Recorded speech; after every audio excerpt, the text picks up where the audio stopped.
Va a ser difícil este podcast, Andrés? No sé si va a ser difícil o fácil, pero sí va a ser precioso.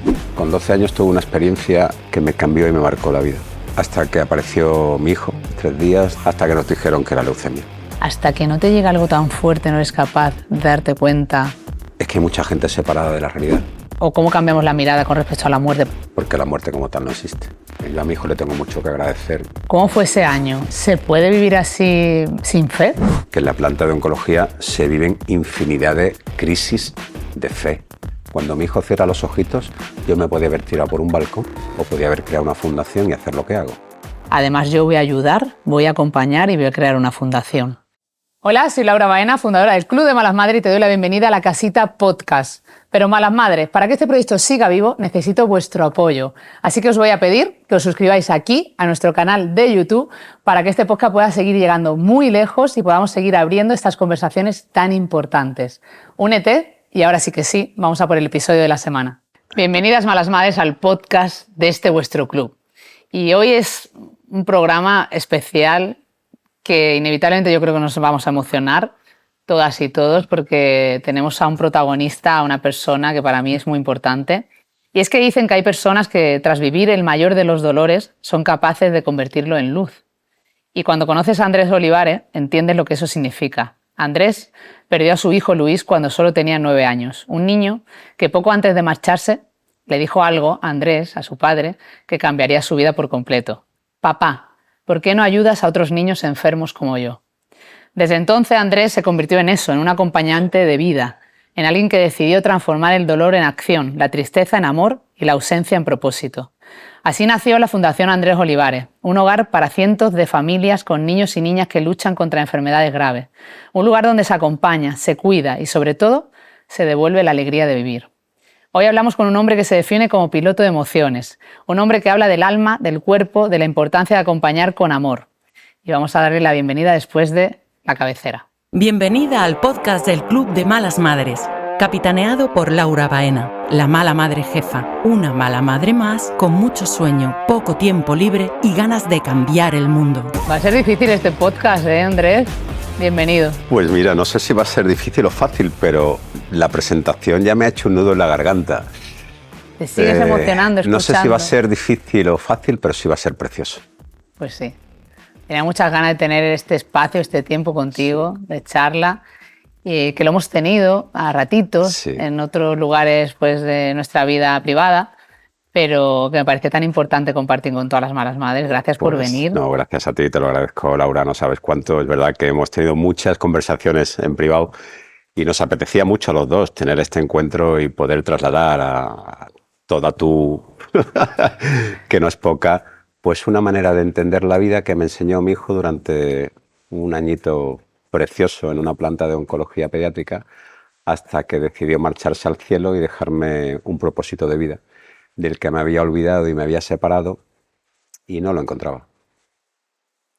¿Cómo llegas a ese año? ¿Cómo fue tú? Es decir, ¿por qué pues mira, eres capaz ahora de decir un año precioso? ¿Por qué dices esto de que no encontrabas el propósito? ¿Cómo era tu vida antes y cómo lo cambia la enfermedad de tu hijo? Lo del año de vida precioso lo he dicho desde el minuto 1, Laura. Mira, yo con 12 años tuve una experiencia en un cementerio que me cambió y me marcó la vida. No sé si nos van a entender muchas de las personas que nos van a ver, pero me regalaron experiencias de las que algunas personas llaman paranormales, otras espirituales. Bueno, me da exactamente igual. Yo recibí en ese cementerio un mensaje desde el cielo, llámalo Dios, universo, vida, como tú quieras, que me dijo, tu misión de vida es ser siervo, es servir a los demás. Y desde los 12 mi vida cambió por completo.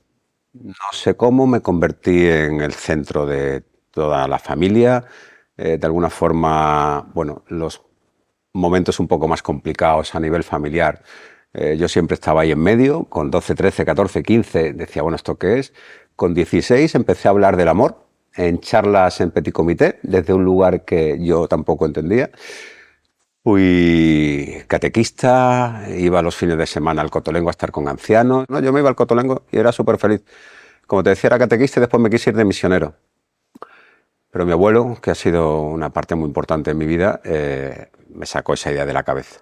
Y me metí en el mundo empresarial, Laura, y la cagué. Me puse las orejeras del sistema, me metí en él, me dejé engañar por el propio sistema y me creí que siendo empresario, siendo presidente de la Asociación de Comerciantes del Centro Histórico, creando empresas y ganando dinero y creciendo en el tener, iba a ser el tío más feliz del mundo. Hasta que apareció mi hijo y con 7 llegó a casa con 39 de fiebre. Un día, 2 días, 3 días, Dalsia, Piretal, la fiebre no le bajaba hasta que le apareció una manchita en el pecho y le hicieron una analítica y de esa analítica tenemos que analizar las células en sangre, nos quedamos ingresados, qué es lo que no es, parece que es una mononucleosis, después parece que es, hasta que nos dijeron que era leucemia. Yo creí que me iba a morir aquel día, me temblaba absolutamente todo lo que a una persona le puede temblar. Lloré, me enfadé, grité, me fui a casa con un taxi, llamé a mi padre, no tengo fuerzas para bajarme del taxi. Pero no sé qué pasó en mí, que a los muy pocos días él me miraba con una sonrisa, me miraba de manera especial, ¿sabes? Y yo creo que a través de su mirada entró en mí y hizo un clic. Y dije, coño, este tío me está regalando algo que no me han regalado en la vida, que es una manera de vivir. Se puede vivir sonriéndole a la vida y se puede vivir sonriéndole a la muerte. Porque cuando entras en una planta estás con tu hijo, pero es que al día siguiente el de la habitación de al lado, Jesús, que fue el primero, se murió. Y cuando yo vi a Jesús con 14 añitos en la tabla fría del tanatorio del Hospital Materno Infantil, dije, coño, a lo mejor mi hijo está aquí mañana. Pero de aquí hasta que eso ocurra, yo tengo que sonreír.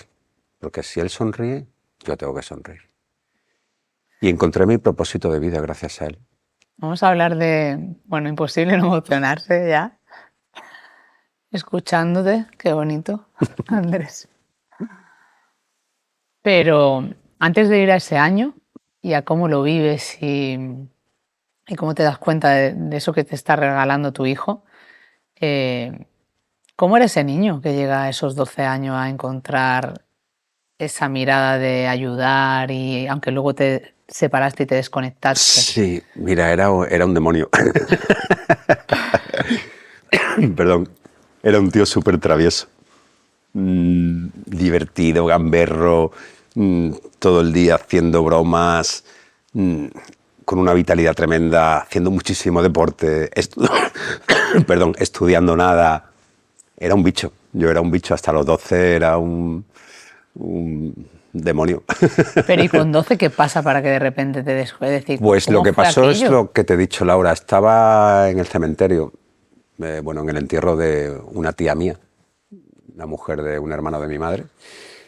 Y cuando estaba bueno, en ese espacio donde las personas van dándote el pésame, mi tío me cogió y me puso justo a su lado. Y yo en aquel momento pregunté, bueno, yo tengo 12 años, soy el último mono de la familia, ¿yo qué hago aquí en primera fila con todas estas personas dándome el pésame? Y en ese momento me dijeron, yo lo recibí telepáticamente o de alguna forma, a partir de hoy queremos que seas siervo de Dios. Tú has venido a este mundo a servir. Y ahí algo cambió en mi interior, que me dediqué a ayudar a los demás desde los 12 años. ¿Y fue algo que sintió, es decir, cómo recibió tu familia ese cambio, esa sensación? Mira, yo creo que mi familia intuía, porque yo era muy gamberro, pero era buen tío, tenía buen corazón, que es algo que a día de hoy sigo, si tengo que trabajar algo en mí, es seguir siendo buena persona, cada día mejor persona. Entonces yo, a pesar de todo lo gamberro que era buen tío. Y siempre estaba como en medio de las historias familiares y fui el nieto mayor, mi abuelo estaba conmigo que me adoraba, entonces tenía esa parte de líder bonachón, ayudador, que mi familia no le sorprendió que mi abuelo, por ejemplo, delegara toda su herencia en mí, teniendo él 3 hijos, ¿no? y situaciones que han vivido la familia, en las que, por circunstancias, siempre he sido yo, de alguna forma, el mediador, el que estaba. Entonces no se sorprendió que yo fuera al Cotolengo en lugar de irme a tomar copas, o que por las mañanas, los domingos, me levantara con mi padre a las 8 de la mañana para irme a jugar al fútbol, porque quería disfrutar de mi padre, y que mi padre disfrutara de mí, pues no les llamaba la atención, porque he sido siempre un tío muy familiar. Yo vengo de una familia, muy grande, y me ha gustado siempre la familia. Es curioso, siempre que hablamos con, bueno, tú sabes que Malas Madres estamos muy sensibilizadas con las madres, ¿no? Y las familias que sufren la enfermedad, la discapacidad. Con nuestro proyecto Ellas Cuentan. Y sí que es verdad que desde fuera siempre sentimos esa sensación de decir, hasta que no te llega algo tan fuerte no eres capaz de darte cuenta. Ya, pero ahí es donde yo hago así y digo, joder, es que somos gilipollas. Exacto. O sea, yo el más de todos. No había un tío más gilipollas en Málaga que yo. Porque para que se te muera un hijo y darte cuenta de qué va este palo de vida, tío, o sea, tienes que ser idiota. No, lo siguiente. Bueno, pues entonces estamos, hay Ya, muchísimos. Pero mira, estamos todos muy separados de lo que es la vida, sí, de verdad. Y lo digo de verdad, y hay gente que me lo critica con todo el cariño y respeto del mundo. Es que hay mucha gente separada de la realidad. Hay muchos gilipollas en este mundo. Hay mucha gente que se pierde el momento presente, más presente en el que está viviendo. Y se pierden muchísimo, sobre todo, y yo me he dado cuenta en estos años en el hospital, se pierden a sus hijos. Y yo voy por la mañana al hospital y juego con un niño, voy por la tarde y el niño ya no está. Y tú preguntas, coño, ¿qué ha pasado? ¿Que se ha muerto? ¿Cómo que se ha muerto? Si esta mañana he estado jugando con él. Es que los niños se mueren. Parece que no, y hablaremos de la muerte como tal, porque la muerte no existe, pero estamos acostumbrados a que, bueno, mi padre falleció hace unos meses, con 85, pues es más o menos normal que un niño con 9 se muera, que un niño intrauterino con 7 meses tenga cáncer, es normal. Bueno, pues parece ser que sí, porque ahora después también hablaremos de la Fundación. La Fundación acompaña a más de 800 familias con niños en circunstancias muy complejas, que han venido todos a enseñarnos de qué va este palo, todos los padres y todas las madres de estos niños. ¿Qué pasa? ¿Que son idiotas? Yo no los voy a tildar de idiotas, ni mucho menos. Ahora que tienen un proceso de aprendizaje, ya te digo yo que sí. Hablamos de la muerte, ¿no? Y de lo poco que estamos educadas, ¿no? Y eso es un tema que a las madres siempre les preocupa, cómo acompañar a sus hijos y a sus hijas en la muerte, ¿no? Ya sea en la muerte de un ser querido, de un abuelo, de una abuela, ¿no? Se escribe mucho sobre esto. Y claro, hemos pasado por alto algo importante, que es que tú tenías 12 años y estabas en el cementerio, cosa que normalmente intentamos evitar, ¿no? Sí. Que los niños y las niñas no estén en el cementerio, que a lo mejor esa experiencia que te vino también te vino porque estabas en un lugar que para ti no era cotidiano. Normal. Exacto. Pues porque tenía que estar allí. Exacto, ¿sabes? Entonces, ¿cómo acompañamos o cómo cambiamos la mirada con respecto a la muerte para entender la vida? Andrés. Pues siendo capaces de observar la belleza de la vida exactamente igual que la belleza de la muerte, porque la muerte como tal no existe. Te iba a decir, claro, ¿cuál es tu mirada con respecto a la muerte? O sea, porque es la misma. Hay belleza en la muerte. Claro, o sea, yo te puedo decir que no ha habido belleza física en la muerte de mi padre, porque la cara de mi padre fue muy impactante. Hay mucha belleza en el tránsito de los niños, que tienen una calma, una cara preciosa, pero eso es en el plano físico. Si nos salimos del plano físico, el hecho de que una mujer dé a luz y en ese momento celebremos la llegada de un miembro nuevo a la familia y todos sean felicitaciones y fiestas, y después la llegada a casa y el ajuar y los patuquitos rosas o azules o todo lo que queramos, detrás de todo eso hay mucho más.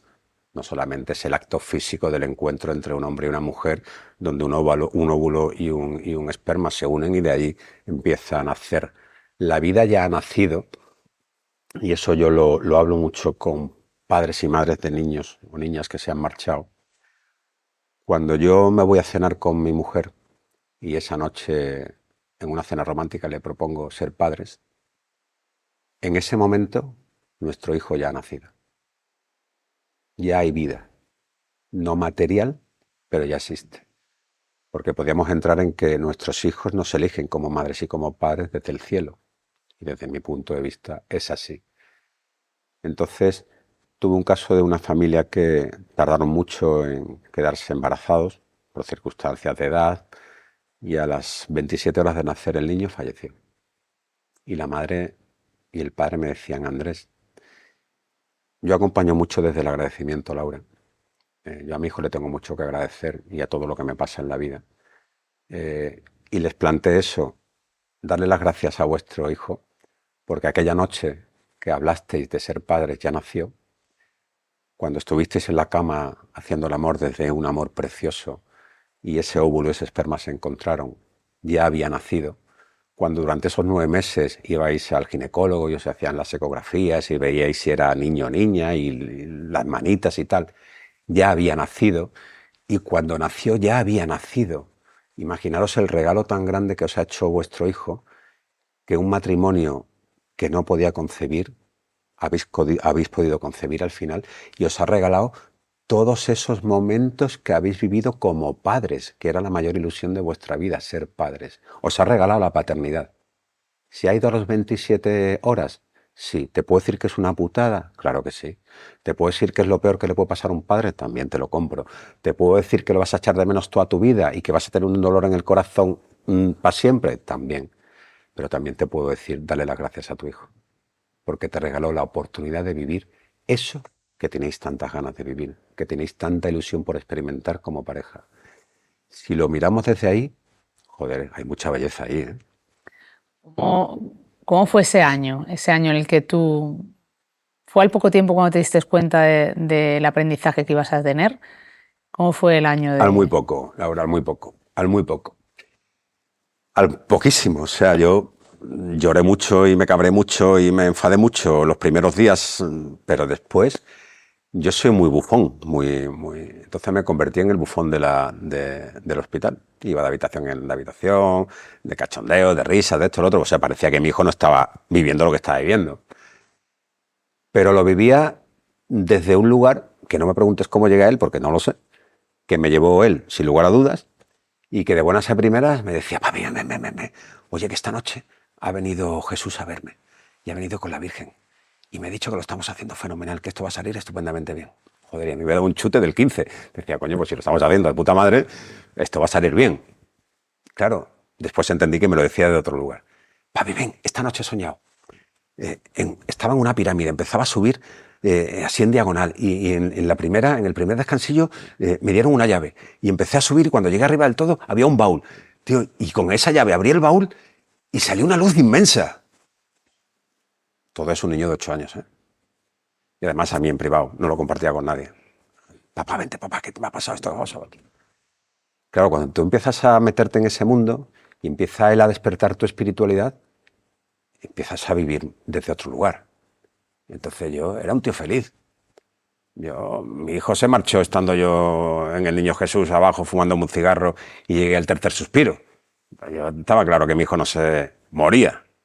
Se murió su físico, él siguió y sigue. ¿Vale? Y cuando me has hecho la presentación se ha sentado aquí a mi lado, ya te lo digo. Ahora ya se ha ido, pero está aquí conmigo y contigo. Y las cámaras no lo han podido ver, pero ha estado, que lo sepáis. Entonces, cuando lo ves desde ahí, dices: tío, o sea, ¿yo qué derecho tengo a estar aquí amargado por los pasillos del hospital llorando a moco tendido? Si este tiene unas experiencias que son... Está aquí todo el día flipando. O sea, esto es alucinante. Si este se ríe, yo me río con él. O sea, aquí vamos los dos de la mano. ¿Se puede vivir así sin fe? Defíneme la fe. Defíneme tú, que creo que lo tienes más claro que yo. La Es decir, fe... ¿tú llegaste con qué fe llegabas tú a esa experiencia? Hombre, yo he estudiado en un colegio jesuita, he sido catequista, he estado mucho en muchas convivencias. Es verdad que cuando él se marchó investigué todas las religiones habidas y por haber y me quedo con una cosa, con una frase. Y Dios dijo. Todas las religiones de este mundo comienzan diciendo y Dios dijo. El resto, que cada uno lo encaje como quiera. Pero y Dios dijo. ¿Y qué dijo Dios? Pues que cada uno busque qué le ha dicho Dios, porque a cada uno de nosotros Dios nos ha dicho una cosa diferente, ¿vale? Claro, pero tú piensas en todas las malas madres que te están escuchando, familias, mujeres, Sí. que no tienen esa fe, ni tienen esa fe religiosa, sino que... Y tienen que pasar por una situación como tú estás viviendo, Sí. quieren vivirla, acompañarla, pasar el duelo y tener este aprendizaje. Pero mira, Laura, la fe te puede ayudar en un momento determinado porque la mente te invita a agarrarte a algo. Cuando el ser humano entra en crisis, necesita algún anclaje, porque si no te hundes y te ahogas, ¿vale? En todos los ámbitos. La marcha de un niño, cuando te despiden de tu trabajo, cuando una relación se rompe, tú te tienes que agarrar a algo, porque necesitas que algo o alguien te sostenga. Los que hemos vivido o hemos tenido una educación católica, como ha sido mi caso, en un principio te puedes agarrar ahí. También es cierto que en la planta de oncología se viven infinidad de crisis de fe tremendas, porque si Dios es nuestro Padre, es misericordioso, como Él me está castigando con esto que me está pasando. Eso lo oigo yo muchísimo.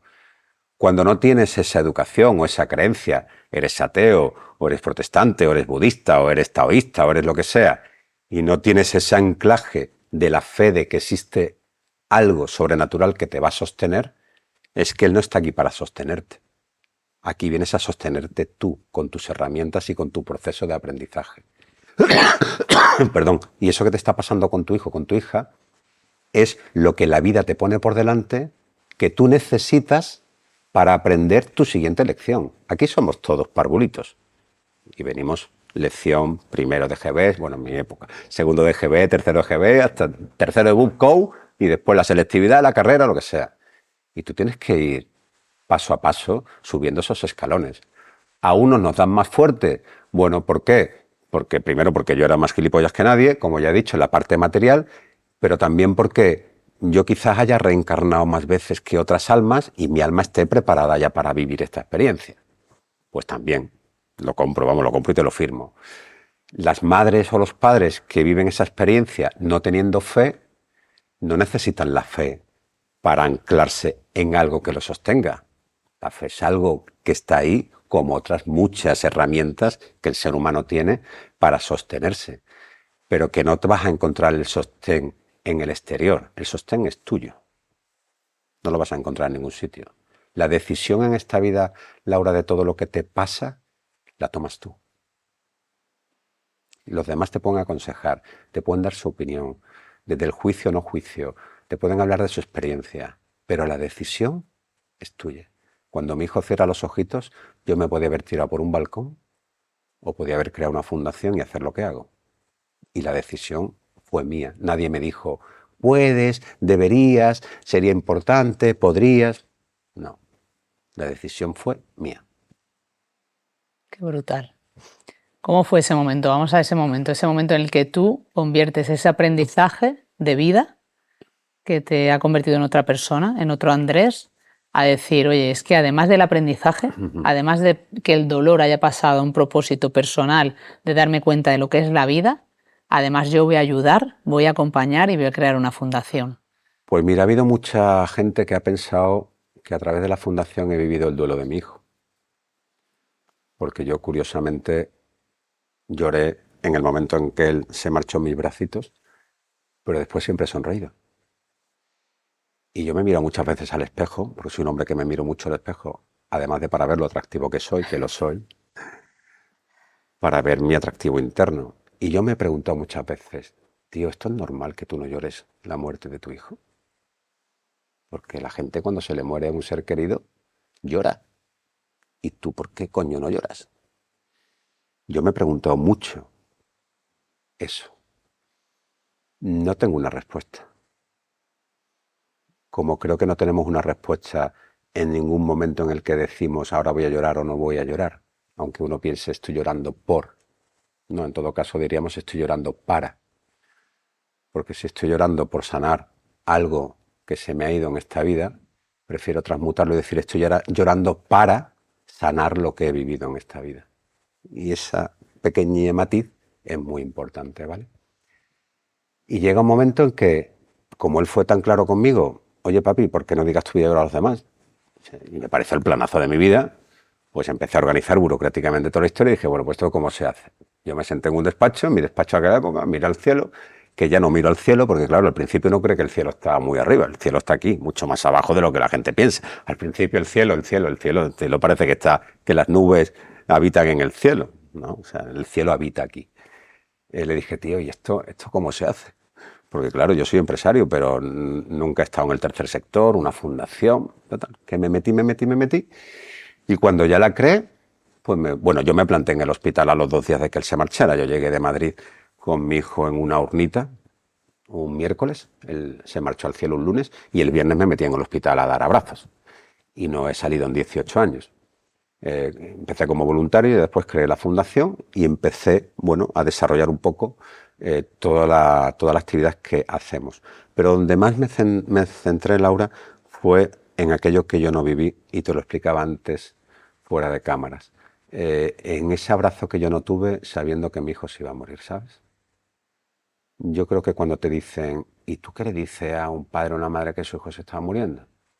Y yo los miro y le digo, es que hay que decirle algo. A lo mejor basta con un abrazo. Hay un libro de Edgar Toll que se llama El silencio habla, que es precioso. Y a lo mejor el silencio habla mucho más que todo lo que tú le quieras o pienses que le puedes decir a un padre que su hijo va camino de la muerte. Y empieza a dar abrazos. Entonces es verdad que en la Fundación hacemos muchas cosas, de las que hablaremos luego, pero yo sobre todo doy abrazos y acompaño en el tránsito. Os vais a quedar con la ganas de que Andrés os dé un abrazo. A mí me los da, pero los abrazos de Andrés son curativos. Y tú no tuviste ese abrazo en el hospital, me lo contabas antes, que cuando se fue Luisito mirabas a un lado, a otro, y no tuviste ese abrazo. Yo te iba a preguntar, justo cuando estabas hablando de eso, te iba a preguntar qué es lo que falta en esos pasillos y en esas habitaciones, y quizás seguramente sea esto. Ya me lo has contestado con los abrazos, ¿no? Sí. Pero ¿cómo fue cómo es ese momento? Porque tú me dices que cuando se está yendo Luisito, tú estabas abajo fumando. Sí. Muy mal fumar, ya lo sabes. Ya. Pero llegaste a tiempo ese último abrazo. ¿Cómo fue esa despedida, Andrés? Pues mira, es verdad que él estuvo 8 días sedado. 8 días. A mí me dio un poco de no lo voy a llamar coraje. Bueno, él se trasplantó. Estuvimos 100 días metidos en una habitación sin poder salir. Nos íbamos turnando una noche la madre, otra noche yo. Era Navidad. Mis otras 2 hijas se vinieron a pasar la Navidad con nosotros. La pequeña tenía 6 años, era un moco por allí correteando. Celebramos la Navidad como pudimos y el día 5 de enero nos permitieron salir del hospital para recibir los Reyes Magos. Al día siguiente fuimos al hospital a revisión y estando en el hospital de día, mientras que yo jugaba en el patio con mi hija pequeña y mi otra hija, pues Luis empezó a no coordinar muy bien y los médicos decidieron dejarlo ingresado. Yo me fui a casa con la peque y con la mayor y a las 5 de la mañana sonó el teléfono y la madre de Luis me pidió que me fuera para el hospital. Cuando yo llegué al hospital, Luis ya no me conoció, ¿sabes? Bueno, lo sedaron y estuvimos 8 días en los que yo seguía siendo ese bufón, salía, entraba, me bajaba a fumar, aunque estuviese mal, le hacían analítica, yo cogía la analítica y decía, bah, este está de puta madre. Le pedí permiso al hospital para ponerle homeopatía y yo le metía homeopatía en vena y después vino una bruja amiga mía y ya me dijo que el alma de Luis salía y entraba y yo vivía en mi mundo y fumándome ese cigarro me llamaron por teléfono, Andrés, corre, y subí corriendo a la habitación. Mira, cuando nacemos los niños o cuando nacen los niños o cuando nacemos todos suspiramos 3 veces y cuando nos marchamos suspiramos 3 veces. Siempre.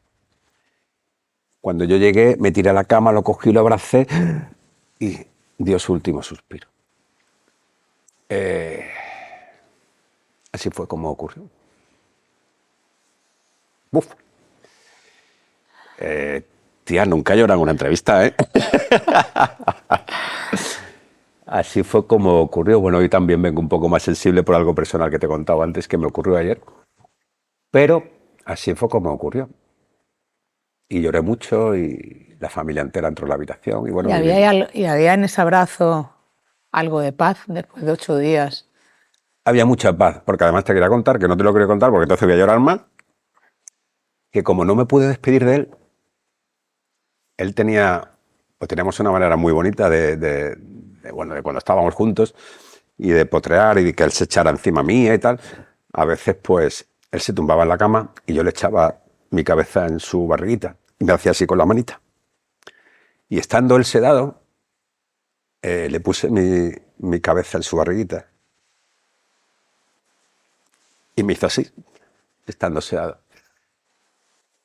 Claro, dijo, tío, no te has podido despedir de mí ni yo de ti, y ahora lo estás haciendo, cabrón, estás sedado y me estás haciendo lo que siempre has hecho en casa. Bueno, pues es una manera de decirme, papi, me voy. Claro, eso era un niño de 8 años. Sí.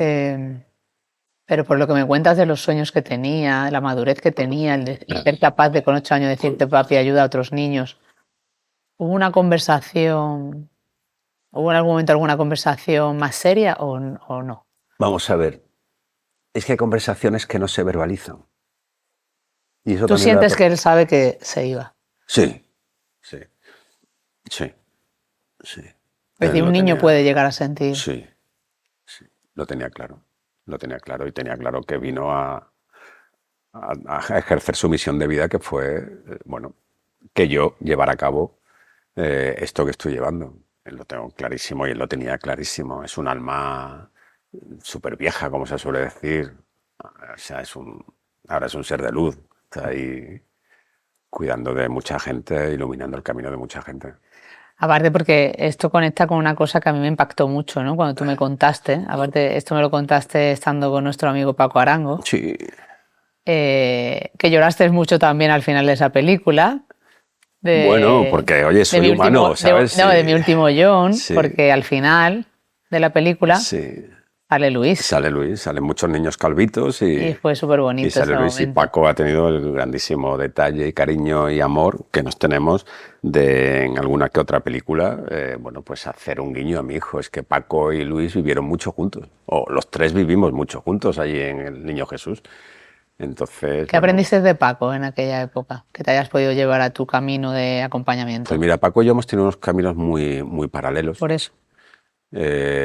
Somos dos bufones de hospital, porque él es un cachondo y yo soy otro. Somos dos tíos súper divertidos en una planta de oncomatología, que allí parece que es que todo es pena, tristeza, llanto, tal, y bueno, somos dos loquitos de la vida. ¿Qué he aprendido? Que tomó una decisión como propósito de vida, porque yo no voy a descubrir quién es Paco Arango, todos lo sabemos, y que una personaje también de su nivel, viviese una experiencia como vivió en la Quinta Avenida y se volviera a Madrid y dijera, oye, dejo todo lo que estoy haciendo y dedico mi vida a esto, joder, o sea, chapó, no, lo siguiente. Porque yo al fin y al cabo puedo tener un motivo, que es que mi hijo se haya marchado. Pero él vivió una experiencia fuerte también que le cambió la vida. Por eso te digo que al final los seres tomamos decisiones en base a las experiencias que vivimos. Joder, y a mí me parece lo que está haciendo y lo que ha hecho. Brutal. Y en la parte de, un besazo a toda la familia Ladina, que queremos inmensamente. Enorme. Y lo digo porque ese día que vimos la peli aquí en Málaga, que Paco nos la puso en el cine Albéniz. Estábamos 4 allí, el cine entero 4, para nosotros. Nos puso esa peli de Mi último John, que es benéfica además, todo lo recaudado es para la Fundación Aladina. Tú ahí en esa cervecita de después me contaste algo que a mí me impactó mucho y por eso te preguntaba de si Luis sabía que se iba. Porque tú me lo dices, una de las cosas más importantes en el acompañamiento a las familias para acompañar en la muerte de sus hijos y sus hijas es dejar ir. Sí. ¿Qué quieres decir con esto? ¿Qué significa dejar ir a esos niños que tú muchas veces dices pues mira, que no se mueren ni se van porque sus padres o su madre o su referencia no les deja ir? Hay una frase preciosa que dice que amar también es dejar marchar, ¿verdad? Lo que pasa es que el ser humano, el ego del ser humano, la parte, y sobre todo la tenéis mucho más las madres que los padres, de sentir que vuestro hijo es vuestro, es de vuestra posesión o de vuestra propiedad, es algo que con todo el respeto y cariño del mundo creo que los padres y las madres se tienen que trabajar mucho, porque nuestros hijos no son propiedad de nadie. Nuestros hijos han llegado a través de nosotros porque nos han utilizado como vehículo para venir a este plano, tierra, a experimentar lo que tengan que experimentar. Yo puedo llegar a entender que una mamá que ha tenido a su bebé 9 meses dentro de ella, que nace de ella, que existe un cordón umbilical, o sea, es decir, existe una conexión brutal. Eso no lo puede saber un padre, no lo podrá saber en la vida. Pero de ahí a pensar y sobre todo a sentir que este niño o niña es mío, hay mucha diferencia. Entonces, cuando un niño o una niña se está marchando, aparece mucho el ego de la madre, sobre todo, de agarrarlo y decir, ¿cómo me vas a quitar algo que es mío? Es como si te roban el móvil, uy, o te roban algo. ¿Tú qué me vas a robar? O sea, te sientes que te están hurtando algo que es tuyo. Perdona, es que no es tuyo. Es que ha venido aquí, agradece lo que hablábamos antes, pero se tiene que marchar. Tú no lo puedes agarrar. ¿Qué pasa en una habitación, Laura? Que yo que acompaño mucho en el tránsito, y normalmente desde el cielo me ponen en esa habitación el día que el niño o la niña se va a marchar, los niños ya están sedados, como pasa como en los adultos en la mayoría de los casos. En oncología a las personas en los últimos momentos existe una sedación para aliviar el dolor y el sufrimiento físico, que los padres están a los pies de la cama agarrándole precisamente los pies, que es la parte más tierra del ser humano, y con toda la cabecera llena de estampitas de distintos santos habidos y por haber, y pidiendo por Dios, no te lo lleves, que no te vayas, que quédate, que te voy a echar de menos, que no puedo vivir sin ti, que... Y para el niño que está hablando conmigo telepáticamente y que yo estoy en el cabecero y me está diciendo, Andrés, me tengo que marchar. Es que mi cuerpo físico no puede más, es que mi misión ha terminado. Explícaselo, díselo, diles por supuesto que estoy bien, porque la pregunta del millón es, ¿mi hijo está bien? ¿Dónde está mi hijo y si mi hijo o mi hija está bien? Por favor, que no me agarren más. Que es que yo ahora mismo estoy en un intento de salir de mi parte física y no me lo están permitiendo. No me dejan, porque su propio sufrimiento están anclándome aquí en la tierra. De hecho, yo siempre he dicho que en esos otros planos no se siente, no hay dolor, no hay pena, no hay tristeza, pero yo creo o presiento, y no lo sé por qué, pero presiento que incluso en ese tránsito de salida del cuerpo físico, del alma, a ese otro nivel de conciencia, todavía queda un pequeño lastre del dolor de los padres. Llega un momento, Laura, que nos cambiamos, y entonces los padres se van al cabecero de la cama y yo me voy a los pies. Y le pongo las manos en las rodillas, porque en las rodillas es donde se anclan los miedos. Y los padres, ya en el cabecero cada uno en un lado, ya manifiestan no el quédate, sino la pena y la tristeza de que realmente están aceptando de que ese niño o esa niña se está yendo. Y yo siempre termino estas diciendo, no sabes la belleza que hay ahí. La gente puede ver el drama, el sufrimiento, el dolor, la ira, la rabia, la pena. Me encantaría que vieran la belleza de ese momento en el que te rindes. Yo tengo el privilegio, y solamente me ha ocurrido una vez, Laura, y la gente podrá decir que es producto de mi imaginación y les diré, oye, perfecto, o sea, no estoy aquí para sentar cátedra, podéis pensar de mí lo que queráis, que además me importa una mierda, porque es mi vida y es mi verdad, y estoy aquí para transmitir lo que viví con mi hijo, por si alguien de los que nos estáis viendo os puede ayudar. Pero he tenido el privilegio, el regalo de ver solamente una vez cómo algo blanquecino, lucecita, lo que se llama alma, salía de la parte del pecho de un niño y se marchaba. La ciencia dice que pesa 14 o 21 gramos. Yo he tenido la posibilidad de experimentar un desdoblamiento de mi cuerpo y transitar ese túnel y acompañar a niños y dejarlos en ese lugar llamado cielo en brazos de familiares y volverme. Es mi experiencia. Que es verdad, que es mentira, que es producto de mi imaginación, que me he fumado 4 porros, pues mira, no lo sé, pero es mi experiencia.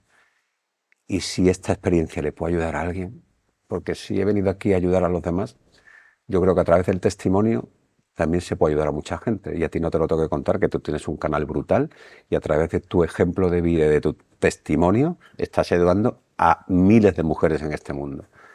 ¿Por qué? Porque hablábamos antes fuera de cámara, a lo mejor nos han elegido para que nos pongan un micro delante y seamos capaces de decir las cosas que la gente no se atreve a decir y podamos transmutar muchas veces ese pensamiento ególatra que tiene la sociedad, que está imbuida en este sistema y solamente se cree lo que ve en un medio de comunicación o lo que le ha contado el vecino. No hay otra verdad, hay tu verdad. Y esa es la que nunca te atreves a encontrar, porque a veces tu verdad duele mucho. Porque ahí encuentras tu culpa, ahí encuentras tus heridas, ahí encuentras tus miedos, ahí encuentras tu miseria. A mí la misericordia, como la define Santo Tomás de Aquino, me fascina, que es abrazar las miserias del prójimo, del corazón del prójimo. Y quizás tú y yo estemos aquí para abrazar las miserias del corazón del prójimo, porque hemos sido capaces de alguna forma o de otra, Laura, de abrazar las nuestras. Cuando uno es capaz de abrazar... Pues estamos en el camino de... Bueno, y seguimos, ¿eh? Yo estoy en el camino de... Estamos aquí, vamos. Creo que miré... Si ya hubieses terminado o yo hubiese terminado, te aseguro que no estaríamos aquí, ya está, habríamos... Pero si estamos aquí, es porque todavía tenemos aquí una de mierda para un tren, ¿sabes?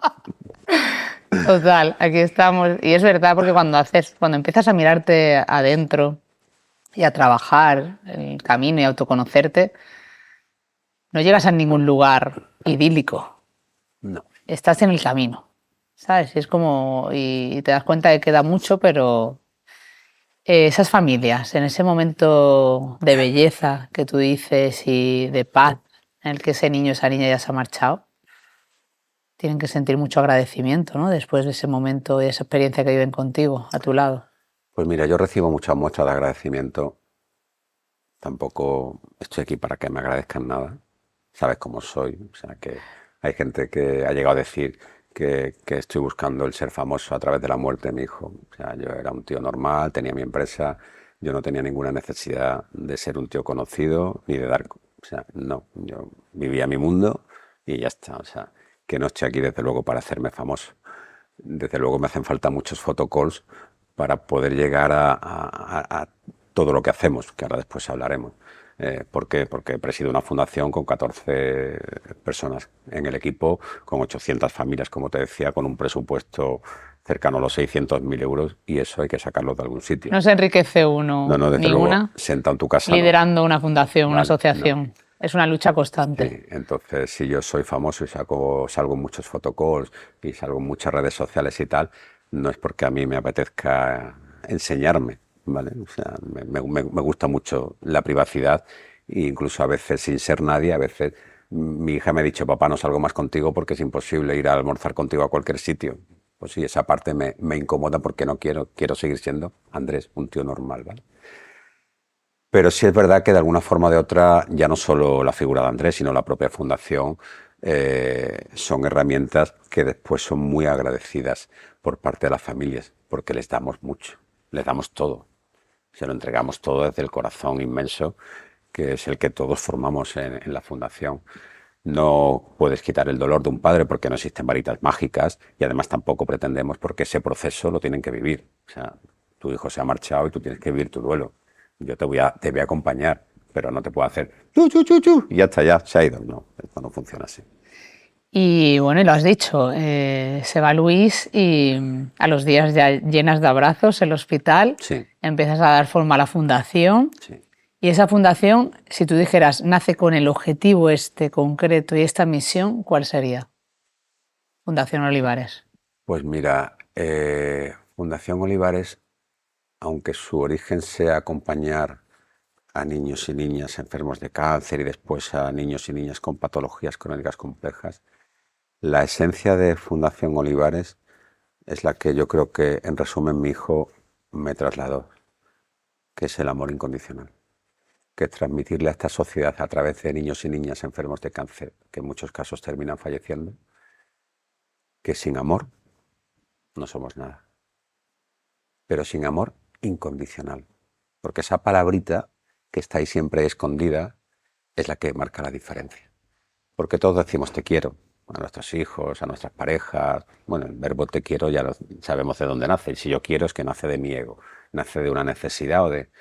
Decirle a una persona te amo es bastante más complejo. Yo oigo muy poco decirle padres a hijos o maridos a mujeres o viceversa, te amo, pero además te amo incondicionalmente.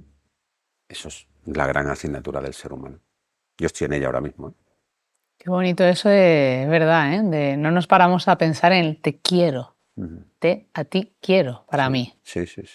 Es Curioso, ¿eh? El te quiero es una gran putada que nos han hecho las películas de Disney, entre otras.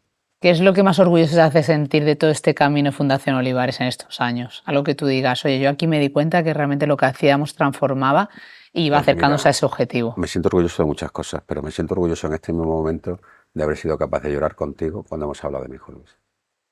Todavía me siento orgulloso de ser capaz de sentir su ausencia y su presencia. ¿Se supera en algún momento el duelo? No, Porque es una cosa, ¿no?, que yo me planteo mucho con las... no. Mira, el otro día me lo decía Sandra. Sandra es una chica maravillosa, una mujer maravillosa, que tiene una enfermedad rara y que ella es de Málaga también y acompaña a muchos niños y niñas con cáncer y va mucho al hospital y es voluntaria. Sé quién es, la conozco. La conoces a Sandra. Y Sandra me hablaba, hablando de ellas cuentan, poniendo la mirada en su madre, ¿no? De cuando tienes un niño, una niña con una enfermedad o ella misma que tiene una enfermedad rara y que la ha acompañado toda la vida, de cómo la tristeza no se llega a ir nunca. No, mira, la palabra duelo viene, bueno, dolo, el dolor. Y yo le preguntaría a la gente qué es el dolor. O sea, ¿cómo puedes definir el dolor? Porque cuando hablamos de que a veces el corazón duele, coño, o sea, yo me di un porrazo, y esto me ha dolido. Pero el corazón, ¿cómo te puede llegar a doler? ¿Cómo puedes llegar a sentir el dolor físico de tu corazón? Yo creo que el impacto emocional es tan sumamente fuerte que llegas a sentir que el corazón te duele. Esa herida no desaparece en la vida. Jamás. En mi caso, me dicen, tío, tú cada vez que entras en la planta de oncología, esa herida se te tiene que abrir. Porque recuerdas la misma cama, el mismo pijamita, el mismo sillón, los mismos médicos. Entonces, los mecanismos de esta capulla, por no decir otra cosa, son esos. Te vuelvo a llevar al sufrimiento. Tú te metes aquí y te enseño a tu hijo Luis en el formato de este niño, de esta niña, ¿vale? Eso es gestión emocional. Eso es mucho trabajo que todos podemos hacer y que yo llevo años haciendo. Y todavía estoy tarado, imagínate. Pero esa herida está ahí siempre. Y el que te puede acompañar en esa herida eres tú. Nadie más.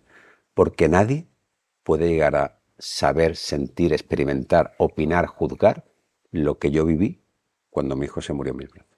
Nadie. Eso solamente lo he vivido yo.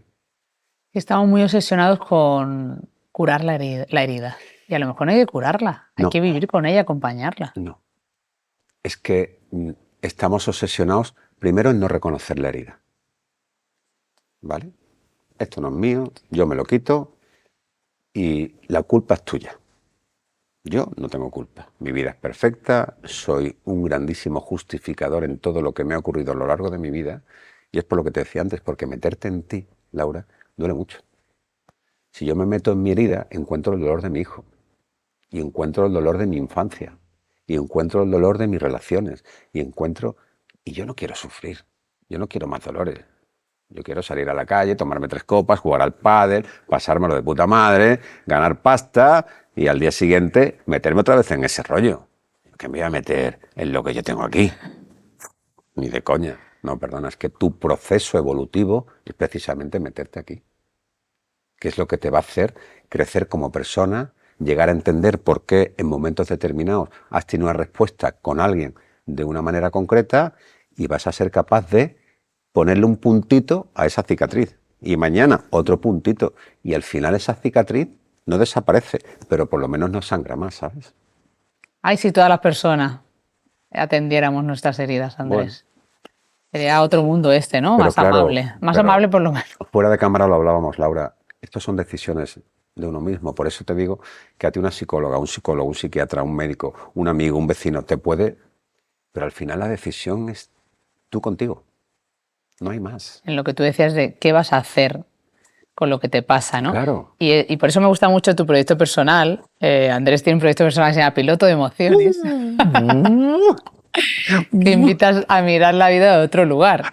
Y claro, ¿qué significa esto de Piloto de Emociones? Pues mira, cuéntame. ¿Y cuándo nace esto? Significa que me he estrellado 1.000.000 de veces, coño.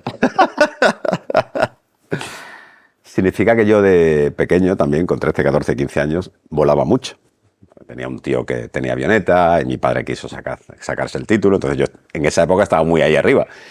Y me ilusioné. Bueno, yo llegué a ver la película Top Gun 16 veces, ¿eh? Estaba loco por volar un F-18, como loco. Pero claro, para eso había que estudiar. Y yo empecé 2 carreras y no aprobé ni una. Y una noche, después de toda esta historia y después de dar muchas conferencias, cené con una chica encantadora que era, bueno, profesional en el mundo de las marcas personales y tal. Le conté un poco la historia de mi vida, etcétera, y me dijo, tío, tú tienes una marca personal brutal, porque si tú das conferencias y te gusta volar y estás todo el día metido en el mundo de las emociones, piloto de emociones vestido de comandante, joder, ahí lo tienes. Y se lo compré porque me pareció brutal. Y entonces, bueno, pues doy muchas conferencias vestido de comandante donde transmito lo que estamos hablando tú y yo en este momento. Lo hago monetizándolo porque la fundación necesita recursos. Entonces tú me llamas, yo voy, te acaricio el alma, te abrazo, lloras, ríes, bailas, cantas, subes, bajas, aterrizamos, despegamos, nos damos de guantazos y nos amamos. Y después le haces una donación a la fundación para que podamos hacer lo que hacemos. Y no más, es así de sencillo, es muy bonito. ¿Qué te dice la gente cuando te escucha? Porque claro, tú llegas a una empresa a dar una charla de piloto de emociones. Sí. Además llega, ¿no? Pues de imagen puede parecer un tío normal. Que no lo soy. Que no lo es. Y aquí la que habla tampoco. Ya. Y el equipo que hay detrás tampoco. Por eso nos hemos juntado. No, pero llegas vestido de piloto y de repente dices, oye, pues un tío empresario con una edad que seguramente tal, tienes una imagen atractiva y te colocan en otro lugar que parece que, además, hombre. Sí. Ojo, hombre. Sí. Con este recorrido que os falta tanto a muchos de las emociones. Sí. ¿Qué aprende? ¿Qué aprende la gente aparte de ese impacto primero que le lleva a tu historia y a todo lo que Pues tú le mira, dices? hablando de hombre, aprenden, si aprenden algo, que no sé yo lo que aprenderán, que un hombre puede ser muy femenino y que puede tener su parte femenina muy desarrollada. Porque aquí no nos podemos olvidar que tú eres mujer, pero eres dual, tienes tu parte masculina y femenina, y yo soy hombre, pero tengo mi dualidad, y tengo mi parte masculina y mi parte femenina. Y yo mi parte femenina la tengo muy desarrollada, por lo que sea, ¿vale? Entonces, a la gente le choca mucho que un tío vestido de comandante, como te has dicho, hombre, etcétera, etcétera, tenga ese punto de cursi, o de femenino, o de... Y este tío... Emocional, que mira, claro, la parte emocional... Que lo ideal, ¿sabes qué es? Es decir, lo ideal, aquí la feminista, Sí. es que llegue un día que no veamos en la parte emocional nada femenino. Claro. Porque nos compete a todos pero y a tú, todas. ¿por qué tienes este canal? Precisamente para transmitirle a la sociedad mensajes como el que acabas de decir. Y yo tengo el mío para transmitirle mensajes que salen de lo convencional y de lo que... Sí, pero es curioso que te sigues encontrando con ese impacto de la gente. Todos los días. Fuerte. Todos los días. Pero bueno, si yo en una conferencia cambio a rompo a 2, pues bueno, pues 2 menos que están tarados, ¿sabes? Y tú igual. Pero es que no nos queda otra, porque yo lo que no le puedo es obligar a nadie, mira, tú tienes que ser más femenino, tío. O sea, ¿tú dónde vas con esa? No, o sea, es que él viene de una educación, de unas heridas, de unos valores y de o sea, mi padre era machista y mi abuelo ya ni te cuento, ¿sabes? Despertar. Claro, darte cuenta y decir, oye... Despertar conciencia. Claro, perdona, que esta mujer es una persona y le ha tocado ser mujer.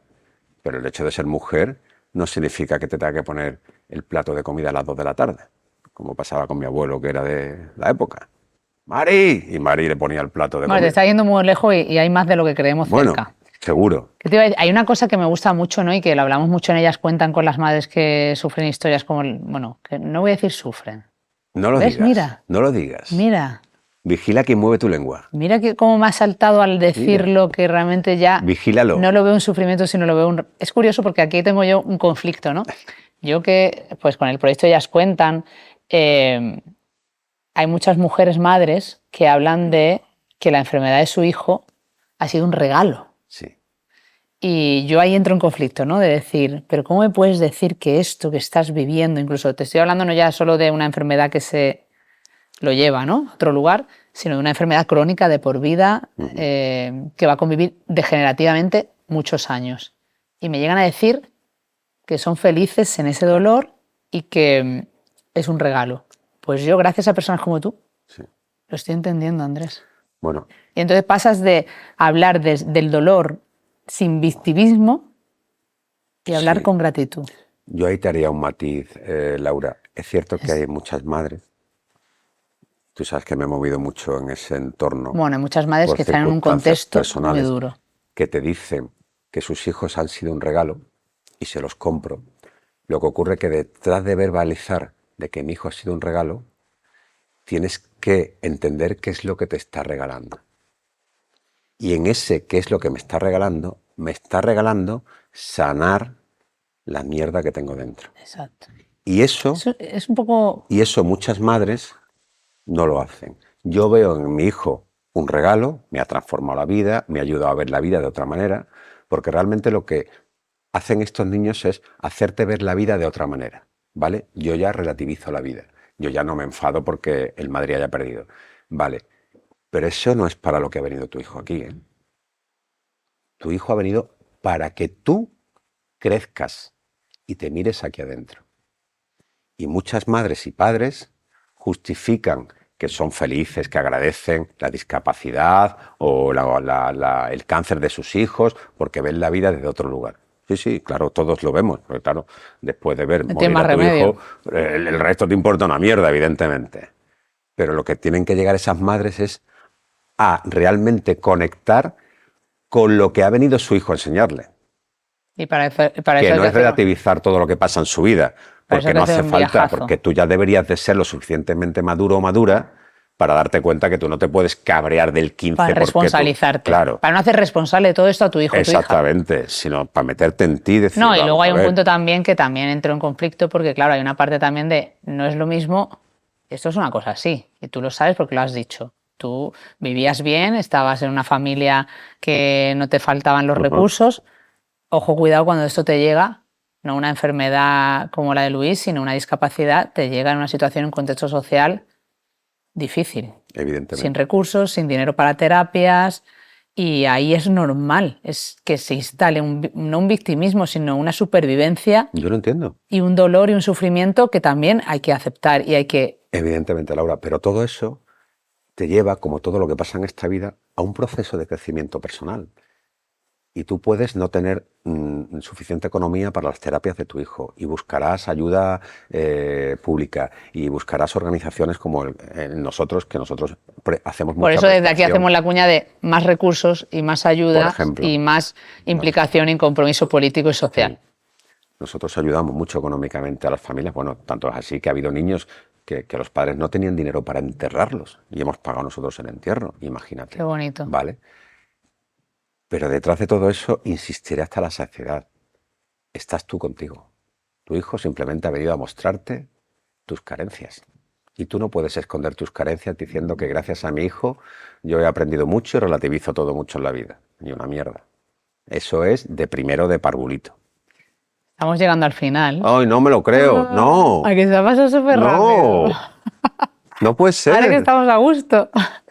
Pero ha sido tan bonito. Joder, no me digas que ya ha terminado esto. Has contado tantas cosas. Espera, que me quedan unas cuantas más. Hemos empezado contigo de niño. Sí. Y yo quería preguntarte, pues, ¿cómo ha sido la Conmigo de mayor. ¿Cómo ha sido la despedida reciente de tu padre? Porque además es un referente en Málaga. Y, Pues mira. Y me gustaría saber también qué te ha enseñado esa despedida, ¿no? Joder, eso es un tema muy personal, Laura. Mira, aunque Aquí sabes que puedes hablar hasta donde quieras. No, yo no tengo pelos Puedes en la decir, lengua. puedes decir pasa palabra. Y esto lo he hablado mucho con mi madre. Mi padre, como todos los padres del mundo, es un gran tipo, que ha sido un gran empresario en Málaga, tú lo sabes, pero que su vida ha sido su empresa. Yo he echado mucho de menos a mi padre. Yo he gritado mucho desde el silencio, papi, estoy aquí. Lo comentábamos antes también fuera de cámara.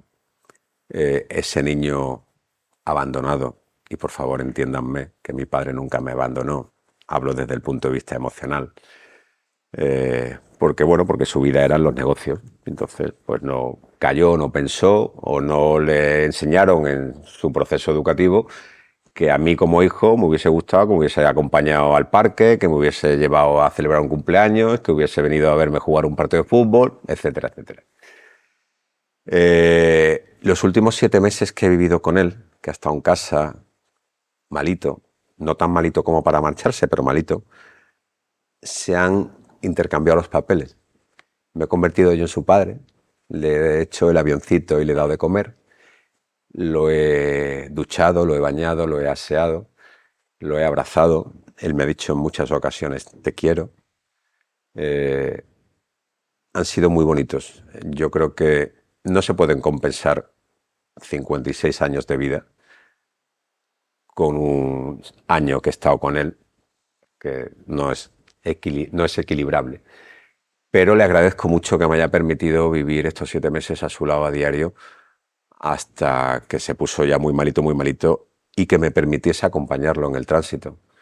Me costó mucho porque no se quería ir. Mi padre es muy materia y se tenía que marchar y estuve como 1 hora conectando alma a alma y hasta que veíamos toda oscuridad, hasta que apareció una luz y le dije, papi, tenemos que llegar allí, nos tenemos que ir, vámonos, y llegamos a esa luz y ya transitamos el túnel y allí apareció su madre y apareció mi hijo, lo recibieron los dos y fue muy bonito.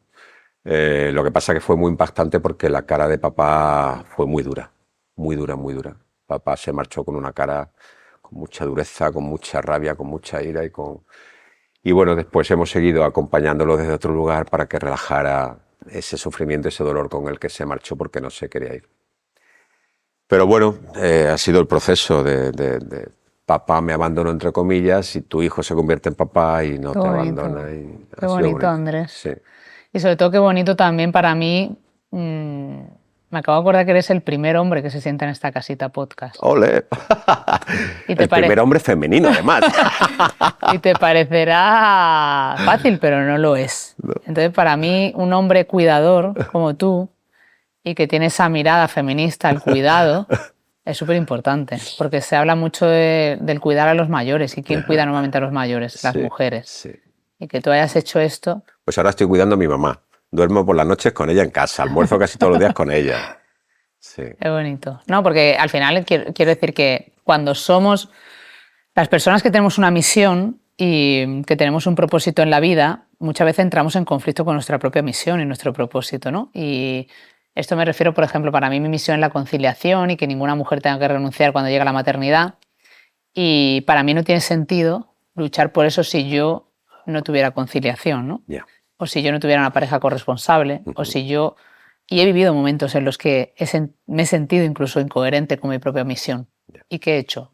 Solucionarlo y redirigirlo. Pero no es fácil. Y aún así hay muchos obstáculos. Sí. Pero hay como una responsabilidad de revisar para que no nos desconectemos de nuestra misión. Por eso te decía yo que yo me miro mucho al espejo. Por eso. Es que tenemos que estar cuestionándonos todo el rato. Porque aquí donde estamos tú y yo, y te hablo por mí, que parece que somos personas que ya hemos vivido mucho y tenemos un micrófono delante y nos creemos, en cierta manera, ni tú ni yo es así, pero que tenemos la potestad de... Sí. Esto es un continuo aprendizaje. Y ahora cuando me has llamado cuidador, se me ha hecho un nudo en la garganta, porque también te comentaba antes que ayer viví un tema personal que me ha llevado a un duelo y por el que tengo mucha pena y me está costando, porque no he sabido ser cuidador. ¿Ves? Porque no he cuidado. Es que nos pasa. Entonces, en este mundo hay una mujer maravillosa a la que amo con locura y tú lo sabes porque has vivido con nosotros alguna que otra experiencia y sabes lo que yo puedo amar a esta mujer. Y que ayer esta mujer se marchara de mi vida, en parte por no haber sabido cuidar, siendo cuidador, es cuando te miras al espejo y dices, tío, no va lo que te queda por aprender, macho. Qué bonito. Pero es que ese es el primer paso. Sí. Mirarnos y reconocerlo. Sí. Pues con esta emoción, vamos a las preguntas rápidas. ¡Venga! Una palabra que te defina hoy, Andrés. Que me define a mí hoy. Una. Persona. Un recuerdo con Luis que siempre te acompaña. No tengo recuerdos porque no vivo en el pasado. Un momento en el que hayas sentido paz. Muchos. Ahora. Un valor que heredaste de tu padre. Un valor que heredé de mi padre.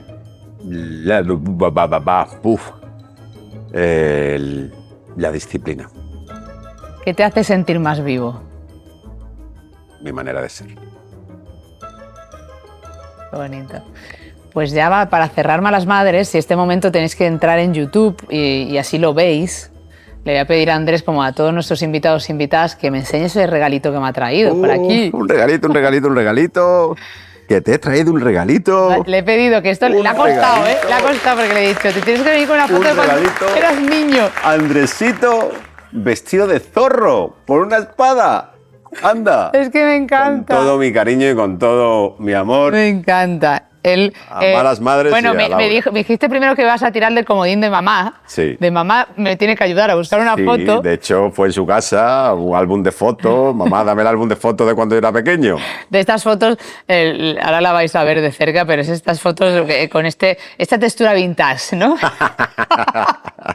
Las fotos vintage y está Andrés disfrazado de zorro y tienes una sonrisa pícara y aquí se ve mucho de lo que has hablado. Sí. Se ve el niño disfrutón, el niño Era muy divertido. pícaro. Ahí estoy, que no sale. Ahí ¿Cuántos estoy. años tendrías aquí? Bueno, tenemos lo bueno de que Sí. ¿no está puesto o sí? No sé lo que está puesto porque esas cosas las pone mi madre. Pero es que las madres, es que me gusta Sí. porque es como mi madre, que todas las Sí, fotos las para tiene por poder detrás poner con su fechada, referencia para fechada. saber qué era. Pues aquel día estaba yo con mi abuelo, que bueno, ha sido una persona muy importante en mi vida, y él está enfrente, así, en pijama, echando una peleita conmigo y yo con la espada. Mi abuelo y yo hemos sido siempre uña y carne, y bueno, pues me pareció bonita, divertida, regalaros esa foto de mi Aparte, me gusta infancia. mucho porque mira, aquí estás disfrazado de zorro y ahora te disfrazas de piloto. piloto, sí. Con lo cual tiene Sí, mucho que decir sí. esta foto. Cógela y dime para cerrar, ¿qué le dirías al niño que fuiste? Si lo miras. Pues tío, te voy a decir que eres un tío cojonudo, que te trabajas como un auténtico cabrón cada día por ser mejor persona, por transformar este mundo. Y te voy a decir que estoy muy orgulloso de ti y lo que estás haciendo a cada segundo de tu vida. Que te quiero mogollón, capullo. ¡Qué bonito! Pues con este A momentazo... este lo quiero mogollón. Y a este también, a los dos. Bueno, y a esta que está aquí también la quiero mucho. Ahora lo vamos a poner aquí en nuestro mueblecito, pero os pediría, Malas Madres, que antes de iros os suscribáis a este canal de YouTube para que podamos seguir trabajando este proyecto independiente y podamos seguir abriendo estas conversaciones tan importantes que ayudan seguro a muchas personas que están al otro lado, y que sigáis, por favor, el trabajo que hace Fundación Olivares, que si podéis ayudar de cualquier manera, os lo vamos a agradecer infinito, nosotros dos y tantísimas familias que acompaña a Andrés, como él dice, con alma. Gracias, Andrés. A ti siempre, Laura, ha sido un placer. Vamos a poner esa foto Claro que sí. que tiene ya que... Donde tú digas. Aquí. Donde tú digas. ¿Dónde la ponemos? ¿En qué rinconcito? En el que tú creas. No, el que tú decidas.